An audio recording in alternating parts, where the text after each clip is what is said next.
Hey guys, thanks for tuning in to Comic Book Nostalgia. I'm CB Nostalgia, and we have an update on Thor: Love and Thunder. Well, now that Doctor Strange in the Multiverse of Madness has debuted in theaters, we are obviously on to the next countdown for Thor: Love and Thunder. We have gotten a trailer, and we got a quick peek at Natalie Portman's Mighty Thor in that trailer. But now Empire magazine has given us quite the close-up look, and we can really pick out a lot of interesting details. So I don't want to waste a lot of time, let's just dive right in and check out the picture.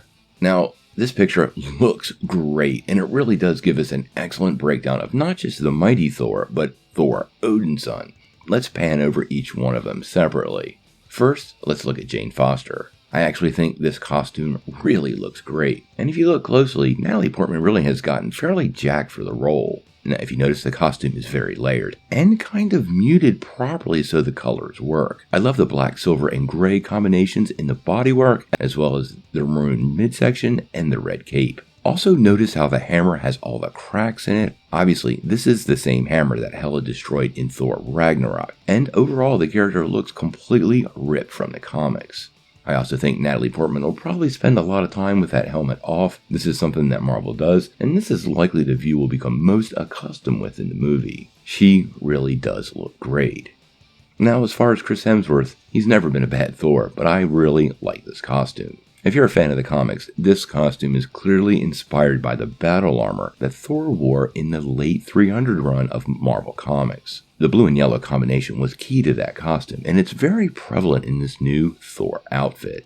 Now, we did see Thor in a couple of other costumes in the commercial, but this one, I have to say, does look really good. I am curious also if there's going to be a helmet that accompanies this. This version of the costume had a very unique helmet that went with it, and it would totally work, especially with Natalie sporting a cool helmet, so we'll have to wait and see for that one. Now again, the colors in this costume work. The black, blue, and yellow combination stands out pretty nicely on screen, so it should look pretty good in action, and of course he has the trademark Thor red cape.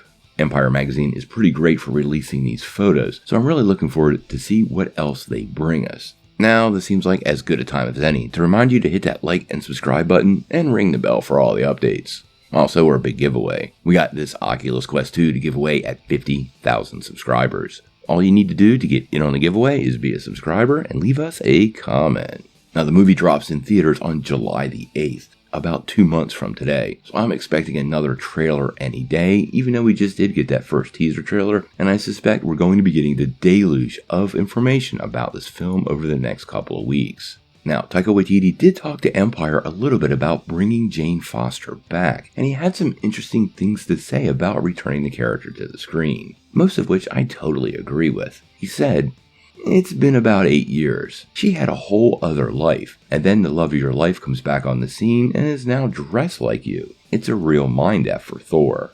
I don't know if we were going to actually use the storyline of the Mighty Thor character until we started working on the story. I was writing it and was like, wouldn't it be cool to bring back Jane into the story? But you don't want Natalie coming back and playing the same character who's walking around with science equipment. So while Thor's flying around, she's left on Earth, tapping her foot. When's he going to be back? That's boring. You want her to be part of the adventure. Now, I know some people have some reservations about the Mighty Thor storyline, but if you haven't read Jason Aaron's run, it is really good. I actually think, like most of the comic stories, this is going to be more inspired by, it's not going to be directly pulled from it. And Gore was a major part of that story, but I think this will be a unique tale from Taika Waititi.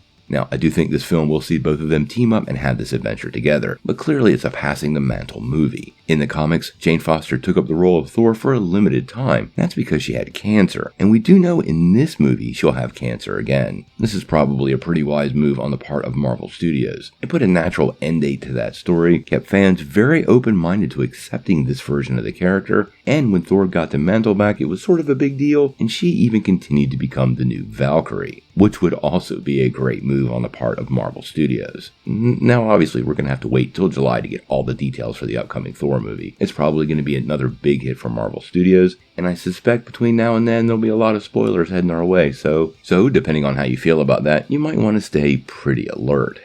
But until then, tell me what you think. Are you excited to see the Mighty Thor finally come to life in Thor: Love and Thunder? And do you think Natalie Portman's time as the Goddess of Thunder will be limited or will be long-reaching in the MCU? Sound off in the comments below. If you like this video, make sure you hit like, click subscribe, and if you don't ring that bell, you're not getting any updates. Peace.